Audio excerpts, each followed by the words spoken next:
Deməli, biz nədən danışdıq qardaşlar? Danışdıq ki, savabı çox olan asan əməllər, hansı ki, insanın dərəcələrini qaldırır.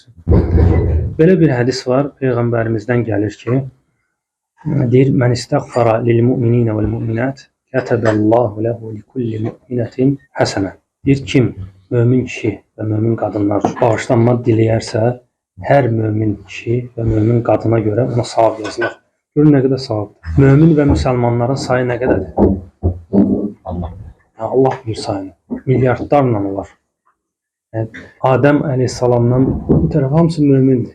Hamısı iman əhlidir, müsəlmanlardır. Qiyamətə qədər nə qədər müsəlmanlardır. Hamısı. Ona görə yəni belə fürsətlərdən istifadə eləmək.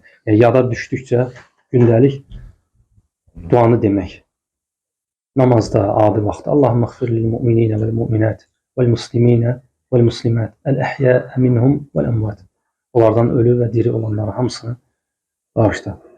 Sonra məsəl üçün düzdür, bəzi hədislər var ki, müxtələf, yəni orada ixtilaf ediblər. Bəziləri zəif sayıb, bəziləri səhih sayıb, amma fadailül əməl, yəni xeyirli əməllərdir. Bunları əməl etməkdə heç bir ziyan yoxdur inşallah. Misal üçün bazara girərkən oxunan dua: La ilahe illallah vahdehu la şerike leh, lehul mulku ve lehul hamd, yuhyi və yumit və huve hayyun la yamut, biyedihil xeyr və huve ala kulli şeyin qadir. Kim bunu deyərsə nə yazılar ona? Milyon savab. Fürsətdir ki, insan bazara gedəndə hər dəfə bunu unutmasın. Görünə bu hesab. Ona görə yəni bu fürsətləri insan gündəlik, yəni Allah qatında da hansı əməl bilirsiniz daha xeyirlidir? Söhbət onun böyüklüyündən və kiçikliyindən getmir. Qallə və advamuha, yəni az olsa belə davamiyyətli olan. Az olsa belə davamiyyətli olan. O nəyi göstərir? O sadiqliyi göstərir də, sidq göstərir ki, insan öz Rəbbinə qarşı sadiqdir. Həmişə sadiq, təqva əhli yalnız kiçik əməl də olsa belə onu davam elətdirər.